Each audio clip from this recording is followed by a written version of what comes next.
Pauses when speaking in English. Hi guys, it's Anna. Welcome back. I really appreciate you being here. This is the place where you learn how to employ cultural, emotional, and social competencies to your English language skills so then you can become an effective communicator as a non-native English speaker, living abroad, working abroad, studying abroad. In today's video, I want to talk about pauses when we are speaking English as a foreign language and how you can start to see these pauses as a powerful speech resource. So if you're ready to repurpose the use of pauses in your conversations to deliver clean and understandable messages, then this video is for you. Most commonly, when a non-native speaker of English faces silence in their conversational interactions, they associate those pauses automatically to the fact that they are non-native speakers. Well,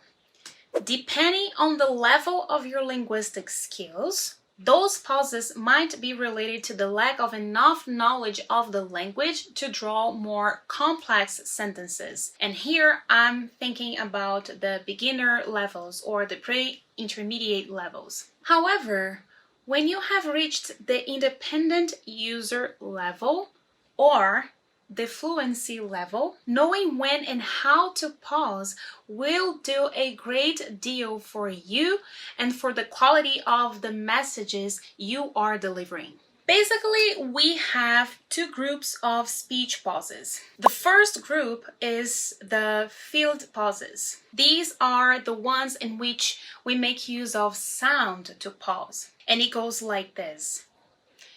So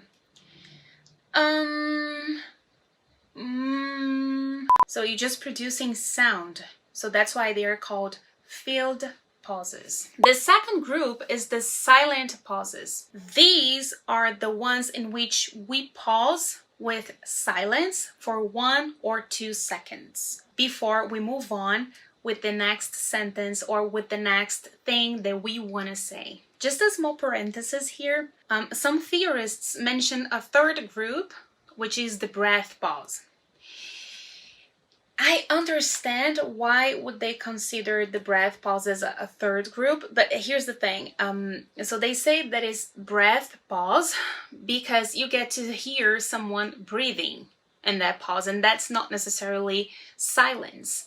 Right? But, just for the sake of better understanding, we're going to be focusing in two groups only. So the field pauses and the silent pauses. Let's talk about the first group, the field pauses. This first group, it's not usually seen with good eyes because they can disrupt and compromise the understanding of messages. For example, if you go on like this, you may find yourself filling the blanks with voice, and the message is compromised. So the message won't flow because you all the time pausing with sound, so it disrupts it. But field pauses are present in speeches and they shouldn't be demonized. It's just a natural process. You're trying to find a more suitable word and you don't want to leave your audience hanging. Your brain just goes on and then fills the void with noise, so your audience gets the entertainment that they are looking for. But if you don't overuse it, you should be fine. Now, the second group though, the silent pauses, have a more of a good reputation. And this is because silent pauses, 1, add gravitas. So add gravitas as in add seriousness, adds dignity to your speech.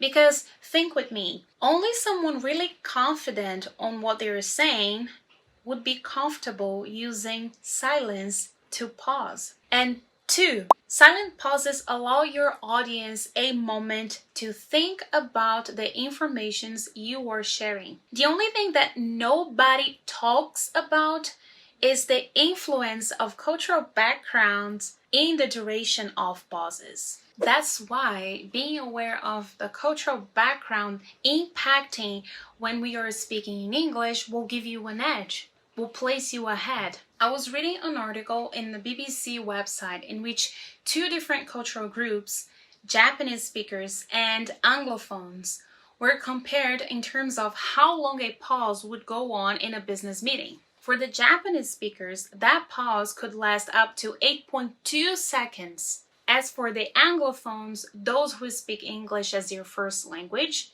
the pause would be around 1 to 2.4 seconds tops. So silence would interfere in this business relationship between those two different cultural backgrounds, because a Japanese business owner would see a person who can deal with long pauses and feels the need to keep talking at all costs as someone not able to express themselves clearly in the first place. It's like you're filling the silence with words because you don't have anything to say. Also, by considering your own cultural background regarding to pauses when we are speaking English as a foreign language, you will also have to consider the pauses you make when you're speaking your first language and how they are interfering in the English you speak.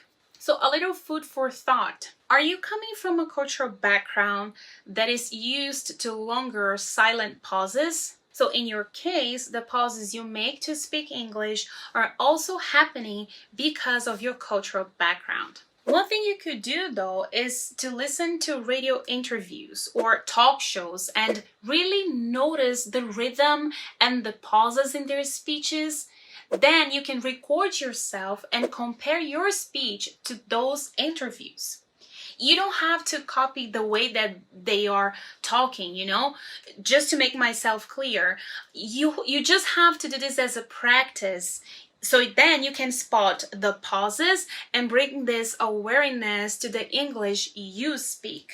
Another aspect to be considered are emotional states and what silent pauses can do for yourself when you are delivering a message. The impact on your own emotional intelligence quotient is immense because by using silent pauses, you will get more relaxed and less overwhelmed about speaking English in meetings when it's your turn to talk or when delivering a speech. People will be listening because pauses invite us to pay attention to whatever it is that is being said. Yet, another perk that comes from using silent pauses on regular conversations is that you will grow more confident in your linguistic skills. Here, it's because you are buying your brain some seconds to find the right word. So when you deliver your message, it will come across less tentative and more confident. As a consequence, you will sound more confident. And if you sound confident, you grow more confident. Fake it until you become it. Amy Cuddy, right?